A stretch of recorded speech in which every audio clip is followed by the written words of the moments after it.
Bienvenue dans Inside Extra Time, une séquence exclusivement diffusée sur les réseaux sociaux. Pour ce nouveau numéro, je reçois pour vous Jacqueline Marto Sultan, ministre guinéen de l'Agriculture. Madame le ministre, bienvenue. La présentation de votre politique sectorielle devant les élus du peuple en décembre 2016 a été marquée par l'adoption de la loi autorisant l'accord de pré-projet de développement rural signé le 20 août dernier entre le gouvernement guinéen et la Banque arabe de développement économique. Le montant de ce prêt s'élève à 20 millions de dollars américains et vise à améliorer les activités agricoles des régions de Mamou et Kindia. Où en êtes-vous avec la mise en œuvre de cette volonté politique? Merci Monsieur Manet. C'est bien que vous nous interrogiez sur ce projet phare, qui est un projet intégré comme aime le faire la BADEA et souvent la BID, qui va prendre en considération plusieurs aspects.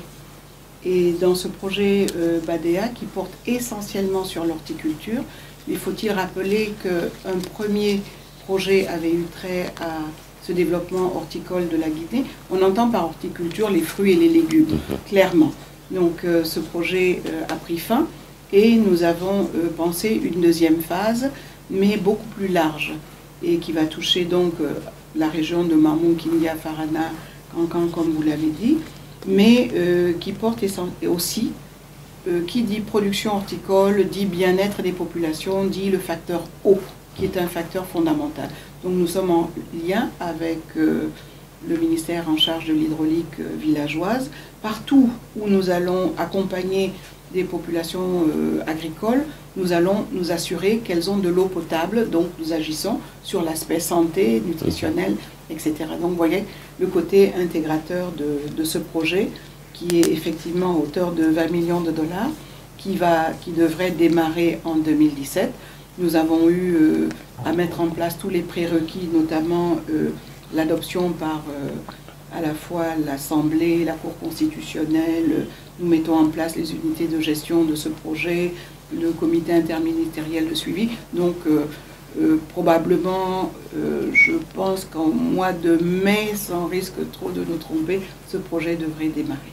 Madame le ministre, notre équipe est allée à la rencontre de Hadi Baldé qui vous pose cette question.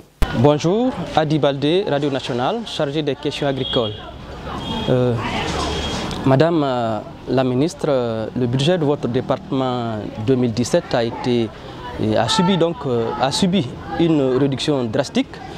Quelle démarche vous menez en ce moment pour que la Guinée aussi puisse avoir un budget conséquent par rapport aux autres pays comme le Sénégal, la Côte d'Ivoire et le Maroc? Alors, M. Hadi a posé la question du budget, de l'allocation budgétaire au secteur agricole. Je vais rappeler qu'il y a des engagements de tous nos chefs d'État. Il y a eu l'engagement de Maputo en 2003, qui misait sur 10% minimum des budgets de l'État au secteur agricole pour atteindre une croissance de 6%. Et qu'on avait estimé qu'avec 10% des budgets, on pourrait assurer une croissance du secteur agricole de 6%. En Guinée, aujourd'hui, le président de la République nous demande d'avoir une croissance à 2 chiffres. Nous sortons d'une période extrêmement difficile d'Ebola, de relance. Et depuis l'arrivée du président de la République, du professeur Alpha Condé, le budget alloué au secteur agricole a eu une tendance à la hausse, puis une tendance à la baisse dans laquelle nous nous trouvons aujourd'hui, qui devrait repartir à la hausse.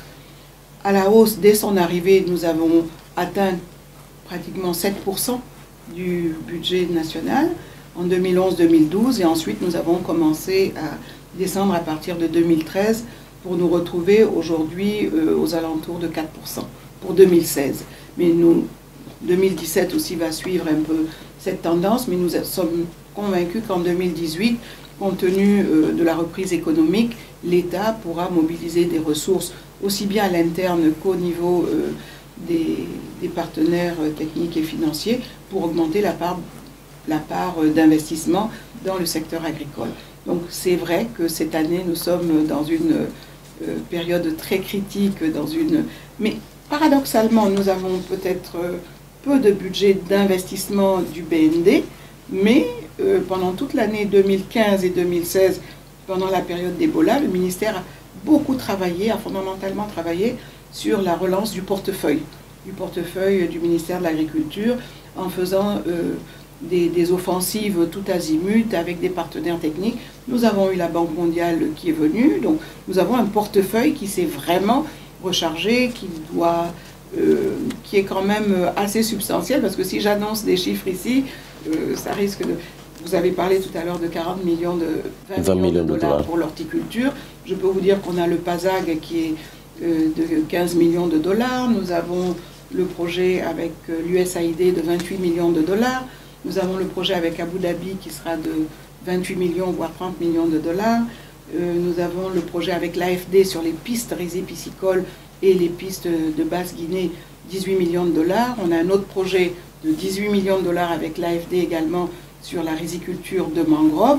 C'est vous dire que, mis bout à bout, nous arrivons à un portefeuille qui va être bien étoffé pour 2017 jusqu'à 2020, voire 21-22. Nous avons vraiment travaillé sur ces aspects de recherche de financement et ça continue. Nous avons d'autres partenariats qui se dessinent, notamment avec la Chine, qui vont porter sur des programmes un peu plus consistants, mais il fallait quand même commencer par mettre de l'ordre dans la maison. Donc si ces années, il y a eu l'appui direct aux producteurs à travers l'acquisition des intrants, à côté de cela, le ministère, dans son rôle régalien, a beaucoup travaillé sur la coopération multilatérale, remettre le portefeuille de l'agriculture pour cette transformation et cette accélération de cette transformation en l'état. Nous avons le PASANDAG qui arrive aussi avec cette velléité d'accélérer le développement agricole du pays. Donc c'est autant de choses qui vont se traduire par une augmentation du budget, probablement de la part de l'État, mais de l'autre côté aussi des appuis financiers d'autres partenaires. Donc ça, c'est pour la question portant sur le budget. Pour l'instant, on va faire avec ce que nous avons. Alors, il a parlé de la mécanisation. Nous avons une stratégie nationale de la mécanisation. Quand vous parlez de transformation ou de modernisation de notre agriculture, ça passe à la fois par des transformations de pratiques agricoles, mais qui vont s'adosser indubitablement sur de la mécanisation. La réduction de la pénibilité, aller plus vite, mieux. Et il faut reconnaître à ce gouvernement d'avoir introduit certains équipements agricoles qui n'existaient pas en Guinée, notamment les multibatteuses. Nous avons parlé riziculture, et pour la riziculture, nous avons introduit des nouveaux équipements qui réduisent énormément la pénibilité et améliorent la qualité de nos produits locaux. Il reste beaucoup à faire, beaucoup à faire. On n'a même pas parlé de l'agro-industrie, de la transformation de nos produits locaux, mais pour transformer, il faut avoir de l'énergie. Donc c'est vrai que chaque chose arrive avec son cortège de transversalité qui ne dépendent pas forcément du ministère de l'Agriculture. L'énergie, les télécoms, les financements, le financement du secteur agricole, pas seulement par le BND, mais avoir un climat des affaires propice à amener des investisseurs privés, aussi bien locaux qu'étrangers, dans ce secteur-là. La mécanisation, l'État ne pourra pas, l'État peut subventionner des équipements agricoles. C'est ce que l'État a fait. L'État a mis en place des centres de prestations agricoles. C'est ce que l'État a fait. Dans les 33 préfectures, vous avez des centres. C'est pas assez. Mais lorsqu'il dit que nos équipements sont vétustes, je dirais non, je ne suis pas d'accord. Nos équipements, bon, ils ont besoin d'être entretenus. Voilà, ils sont insuffisants, oui, nettement insuffisants. Mais pour autant, est-ce que le paysan guinéen a la possibilité de s'acheter un tracteur? Tout le monde veut un tracteur, mais il ne se dit pas qu'il pourrait peut-être commencer par un motoculteur. Lorsqu'il a 1 hectare, au-delà de 5 hectares, il faut un mini-tracteur, pas un gros tracteur, dont le pneu va coûter très cher et qu'il ne pourra pas non plus entretenir. Donc c'est cet équilibre-là, et à quelle vitesse nous allons vers cette mécanisation. On a fait un gros investissement en 2012, on s'est arrêté un petit peu pour faire le point, et voir est-ce qu'il ne faut pas aller vraiment vers de la privatisation pure et dure. Et c'est en cela qu'on nous sommes en train de réfléchir à l'entrepreneuriat jeune. Pousser les jeunes à aller vers les métiers agricoles, les métiers du service. Et dans ce service, il y a la vente des intrants de proximité, les comptoirs agricoles qui peuvent être mis en place. Et ça suppose un secteur privé porteur, des banques qui sont prêtes à accompagner des jeunes, la formation professionnelle qui est de l'autre côté. Donc c'est un tout. qu'il faudrait pour s'arrêter un petit peu, faire le point et dire quel est le modèle le plus judicieux et le plus durable. Nous avons acheté tous ces équipements, tout le monde attend pour une courroie, pour un pneu, pour un fusible, ça n'est pas normal. Quand le secteur privé le fait, il sait que ça lui rapporte, il va entretenir ses équipements. Donc nous sommes dans cette réflexion entre deux, de voir comment mécaniser, comment faire en sorte que les équipements agricoles soient accessibles aux paysans. Et pour cela, il faut une banque agricole ou un fonds de développement ou un fonds d'appui à la mécanisation ou fonds d'appui au développement agricole. Il faut des moyens financiers. Et quand il a parlé du Maroc et autres, je voudrais rappeler que sur le développement agricole, le Maroc a une politique d'accompagnement des petits producteurs. Cet accompagnement est compensé parce que les grands producteurs vont payer. Pour de l'irrigation, par exemple, jusqu'à 2 ou 3 hectares, c'est 0 francs. L'État vient, aménage pour le paysan. Au-delà, on vous fait payer une certaine portion du coût de l'aménagement, ainsi de suite. C'est pareil pour les équipements agricoles. Il faut penser une politique d'accompagnement du secteur privé qui va se lancer dans l'achat ou le montage d'équipements agricoles et permettre que des banques financent, des fonds financent, que l'État puisse prendre une partie du risque lié à ces prêts, n'est-ce pas, pour permettre cette transformation, cette modernisation de notre secteur agricole. Donc des équipements agricoles, oui. L'État va certainement continuer. C'est vrai que les bailleurs n'aiment pas trop entendre ce mot subventionner, mais je ne vois pas comment on pourrait faire autrement pour permettre à tout un chacun d'accéder à ces outils de production. Madame Hadi s'interrogeait également concernant les 1000 hectares de Koundian. À quand le lancement? Les 1000 hectares de Koundian, en principe, sans trop m'avancer, nous sommes en phase de finalisation de certains aspects qui sont dans la plaine. Les gros ouvrages ont été réalisés. L'année dernière, on aurait pu travailler dans la plaine. Ce n'était pas une mauvaise chose que les populations aient demandé de faire un casirage. Généralement, dans les grands aménagements, dans quelques aménagements, petits ou grands d'ailleurs, il y a une quote-part du bénéficiaire. La quote-part, c'est le cloisonnement. Nous ne pouvons pas venir et dire qu'on va faire sur Koundian la partie qui va revenir aux populations de Koundian, de faire une répartition. Mais par contre, ce qu'elles nous ont demandé, elles nous ont dit, mais faites-nous au moins le cloisonnement. Généralement, ce sont les bénéficiaires qui font ces petites diguettes partagées entre telle famille qui aura un demi-hectare, 5000 mètres carrés, etc., etc. Mais les populations ont demandé de le faire. Ça n'était pas dans le contrat de départ avec la société qui a réalisé l'ouvrage. Donc nous avons dû attendre la fin de la saison des pluies et actuellement les travaux sont en cours à l'intérieur de la plaine qui devraient nous être livrés début juin. Et nous programmons d'accompagner ces populations agricoles de Koundian et des alentours à venir travailler dans la plaine.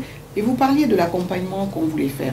Nous avons en tête d'apporter un paquet, ce qu'on appelle un kit, le conseil agricole, la recherche à travers les semences de qualité, faire de la formation aux jeunes de Koundian pour qu'ils puissent apprendre à conduire les tracteurs, toute la mécanisation qu'on va leur apporter. On va ouvrir un centre de prestations agricoles à Koundian pour les jeunes de Koundian afin qu'ils puissent rentrer dans la plaine et exploiter. On va essayer d'apporter vraiment tout ce kit et voir lorsque tout est là, qu'est-ce que la terre va nous rendre. Est-ce que nous allons aller à 5 tonnes, 6 tonnes à l'hectare sur Koundian? Si nous arrivons à prouver ça, nous prouverons à la nation tout entière que la maîtrise de l'eau, l'irrigation est fondamentale si nous voulons être une grande nation productrice de produits agricoles, de céréales notamment, sur la plaine de Koundian. Madame, notre équipe est également allée à la rencontre de Boubacar Koïla Diallo qui vous pose cette question. La deuxième question que j'ai pour vous, Madame la Ministre, c'est aussi le partenariat que le département est censé nouer avec les pays qui ont eu beaucoup plus d'expérience dans le cadre de l'agriculture. Je veux parler par exemple de la Chine, pays avec lequel la Guinée, j'imagine, entretient de bons rapports. Est-ce que les agriculteurs guinéens peuvent un jour bénéficier de l'expertise chinoise pour industrialiser naturellement l'agriculture guinéenne avec cette potentialité de terres arables dont dispose la Guinée? Monsieur Koïla Diallo nous pose la question du partenariat et d'échange d'expériences avec des grands pays tels que la Chine. Je dirais à M. Koïla que ce n'est pas uniquement avec la Chine que nous voulons relancer ou nouer des partenariats.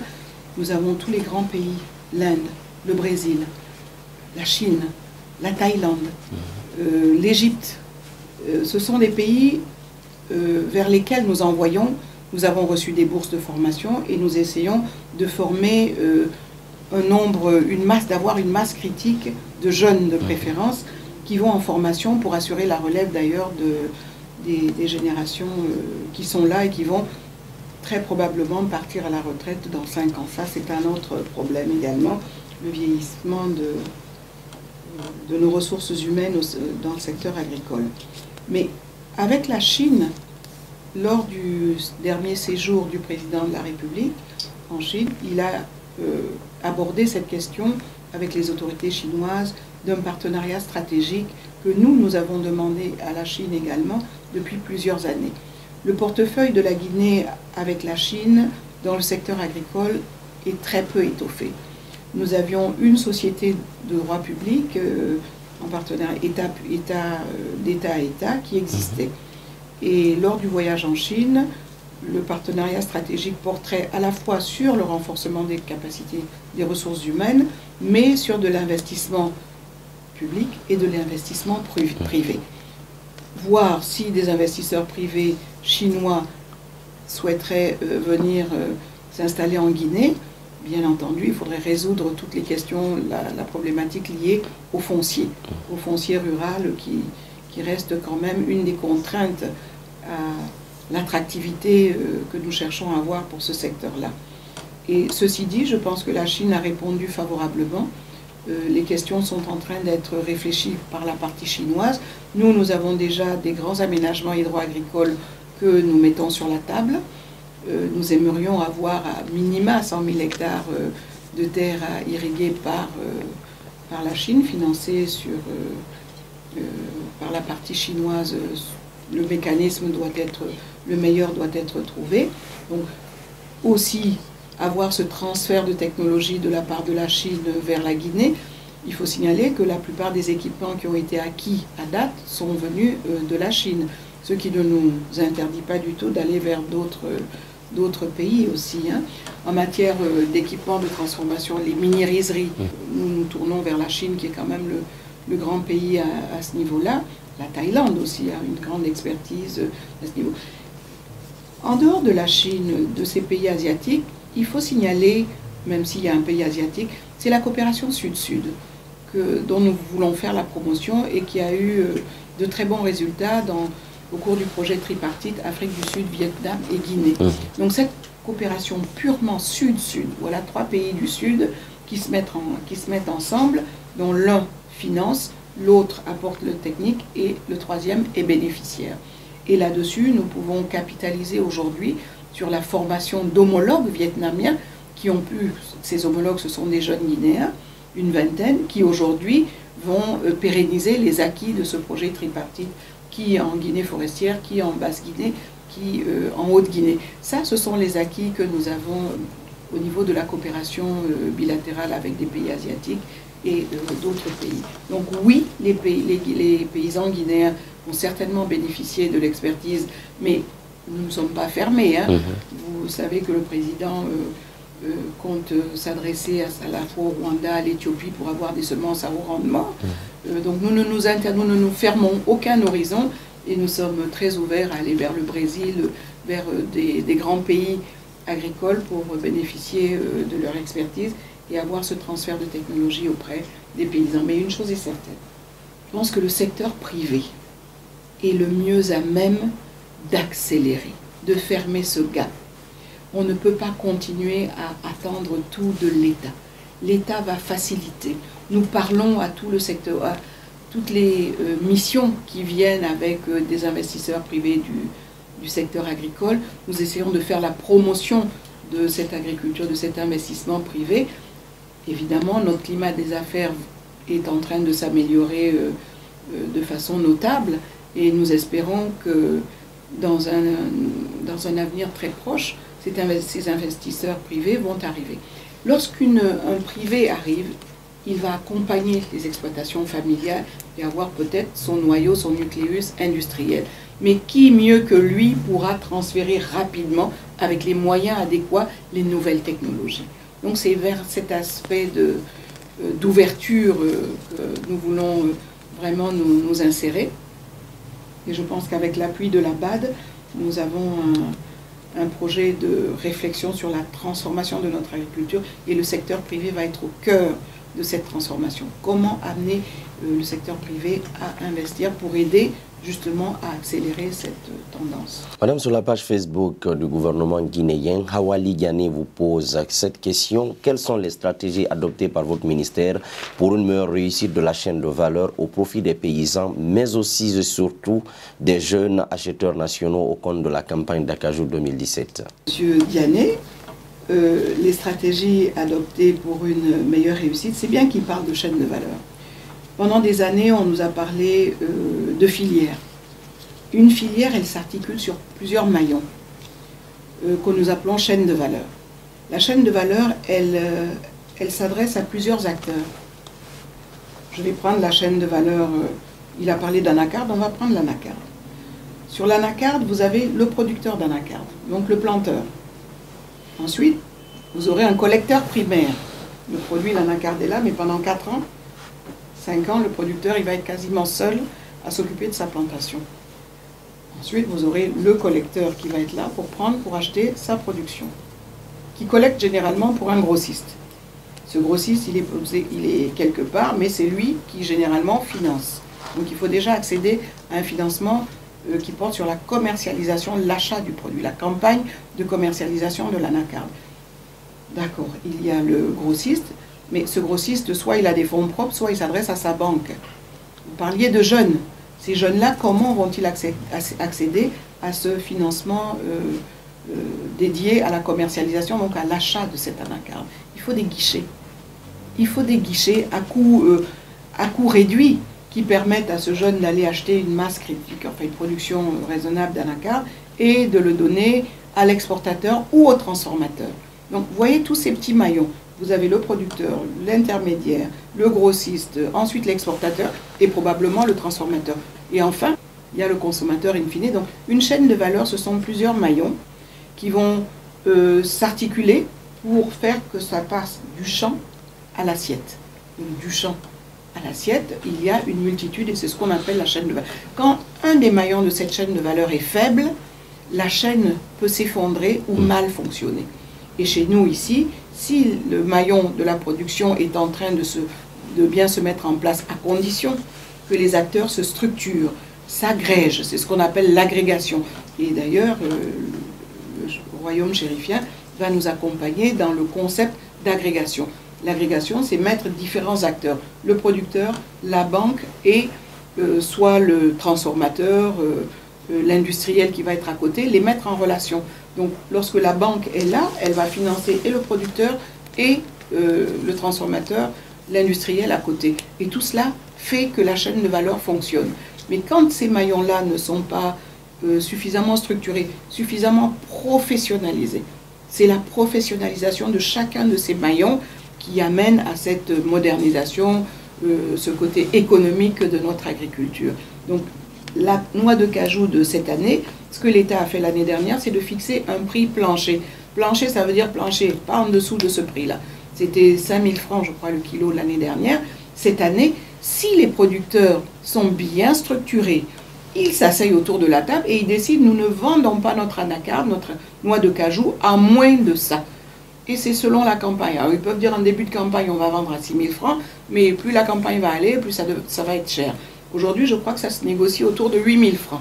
Donc, c'est l'offre et la demande. Mais encore une fois, il faut des acteurs, des professionnels dans les filières.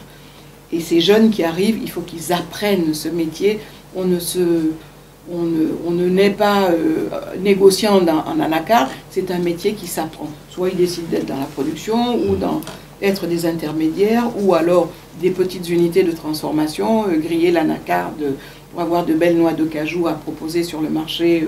On a un secteur hôtelier qui se développe bien. Donc il y a une multitude de petits métiers ou de grands métiers qui vont se mettre en place dans la chaîne de valeur. Donc si vous me demandez Ce que nous faisons dans cette chaîne de valeur, le ministère a adopté, et c'est d'ailleurs une tendance qui se retrouve sur tout le continent, c'est cette approche chaîne de valeur, mais travailler sur chacun des maillons. On ne peut pas exclusivement travailler sur de la production si on ne peut pas écouler cette production sur le marché. Donc tout ce qui a trait à amener cette production sur le marché, il y a des choses que le régalien doit faire, ce sont les pistes, les routes. Un producteur ne va jamais faire une route, un transformateur ne va jamais faire une route. Donc l'État se doit d'être présent pour désenclaver, faire cette fluidité entre le marché, entre le champ et le marché. Du marché à la transformation, c'est l'énergie, ce sont les banques. C'est autant de choses de facilitation où l'État a un rôle à jouer. Donc la chaîne de valeur, ça implique quand même à la fois l'État, les acteurs du privé, essentiellement du privé. L'État n'aura qu'un rôle de facilitateur et son rôle régalien d'infrastructure, de grosses infrastructures. L'énergie, les barrages, c'est l'État. Les routes, c'est l'État.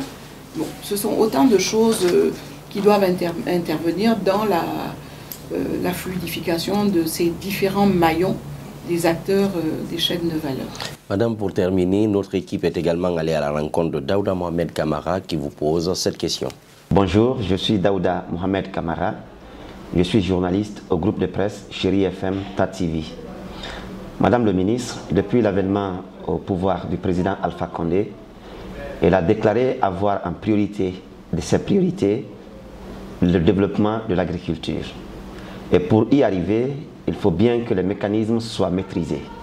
Dites-nous concrètement, Madame la ministre, par quel mécanisme ou stratégie vous passez pour négocier l'importation et la distribution de l'engrais aux paysans à l'intérieur du pays. Monsieur Camara nous pose la question de savoir quel mécanisme et stratégie pour négocier l'importation et la distribution du pays. Sur la question de l'engrais, il faut faire un petit historique. 2011 à 2015, nous avons importé de l'engrais.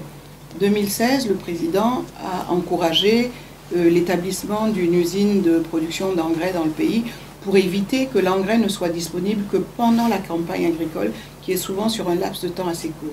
Donc 12 mois sur 12, il a favorisé l'installation de cette usine qui s'est installée et à date, aujourd'hui, nous savons que nous avons le paysan a la capacité d'aller s'approvisionner quand il veut, comme il veut, auprès de commerçants ou en tous les cas de distributeurs de cet engrais. Mais de façon plus globale, la distribution de l'engrais se fait, l'engrais acheté par le gouvernement, qui est un engrais fortement subventionné et demande de gros moyens. Pour cette année, c'est une première. Le président de la République a pu obtenir de l'État du royaume chérifien du Maroc la livraison de 100 000 tonnes d'engrais. C'est une première en Guinée. Les niveaux d'approvisionnement, enfin d'achat, de mise à disposition à date, tournaient autour de 20 000 à 25 000 tonnes depuis 2011. Ce qui nous a amené à peu près à 4 kilos par hectare, ce qui était très peu. L'objectif africain aujourd'hui, c'est d'aller à au moins 15 kilos d'engrais par hectare. Et le président de la République a décidé que vraiment il fallait faire une action d'éclat et nous sommes à 100 000 tonnes pour cette campagne 2017. C'est énorme, c'est beaucoup. C'est beaucoup, c'est relatif. On a besoin même de plus que ça si on considère toutes les superficies emblavées, toutes les superficies en production. Il faudrait beaucoup plus que ça. Mais à côté de ça, il faudrait que les paysans aient les moyens d'acquérir cet engrais à un prix même subventionné. Ça reste quand même assez lourd. Alors, nous avons comme partenaire privilégié la Chambre nationale d'agriculture qui a à charge de distribuer cet engrais aux producteurs. Et nous avons la charge de suivre cet engrais dans les champs et voir s'ils sont utilisés à bon escient et si la productivité, pour conforter le gouvernement de continuer dans cette dynamique-là, ou peut-être de changer si les résultats ne sont pas au bout de la campagne. Donc la politique de distribution, c'est la politique qui a toujours été, enfin le mécanisme qui a toujours été mis en place. Par contre, il faut reconnaître qu'on avait un problème de traçabilité de cet engrais. Une fois que le ministère de l'Agriculture a déterminé, a défini, a lancé l'appel d'offres et que l'engrais arrive, il va dans les magasins de la Chambre nationale d'agriculture, il est vendu. Les fonds sont récupérés et ensuite, il faut pouvoir suivre cet engrais jusqu'au champ, jusqu'au bord champ. Alors cette année, le président a exigé que nous ayons un récapitulatif des bénéficiaires, enfin de ceux qui souhaitent s'approvisionner en engrais. Donc nous sommes en train de monter une base de données qui sera valable peut-être pour cette année, en attendant le recensement national de l'agriculture qui, lui, va nous donner la liste exhaustive des exploitations agricoles, mais des exploitants agricoles. Dans ce laps de temps assez court, et ça demande de gros moyens aussi, d'aller voir tout cela, aujourd'hui nous avons une liste qui nous a été remontée des sous-préfectures, préfectures, régions, que nous compilons et nous allons essayer de suivre au moins 20% de cet engrais qui va arriver, de mettre les conseillers agricoles pour aller suivre, avoir une traçabilité effective. Dans ces 100 000 tonnes, c'est vrai qu'il y a quand même 20 000 tonnes qui vont être octroyées à titre professionnel par le royaume chérifien, et puis les 80 autres 1000 tonnes seront achetées par les paysans au tarif qui a toujours été celui-là depuis 2011, qui n'a pas changé, en l'occurrence 135 000 francs le sac de 50 kg d'engrais. Donc c'est un prix qui est fortement subventionné, mais c'est vraiment une volonté politique de faire un grand pas en avant. Alors quand il me dit le mécanisme pour l'importation et la distribution, c'est le mécanisme qui est dicté par la loi des marchés publics de la Guinée. Nous faisons une demande, on a fait un appel d'offres et il est répondu, et ma foi, le marché est passé et l'État s'engage à payer le fournisseur. Donc c'est une démarche assez classique. Ce qui nous importe cette année, c'est vraiment de voir l'impact de cet engrais sur la productivité et la capacité de nos paysans à s'approvisionner en qualité et à appliquer de façon raisonnée cet engrais. Merci à vous, madame, d'avoir répondu à notre invitation. Mesdames et messieurs, c'est la fin de cette séquence Inside Extra Time qui a reçu pour vous Jacqueline Sultan, ministre guinéen en charge de l'agriculture. Vous pouvez retrouver l'intégralité de cette séquence sur la page Facebook du gouvernement, sur la web TV, les sites partenaires. Je vous donne rendez-vous la semaine prochaine pour un autre numéro.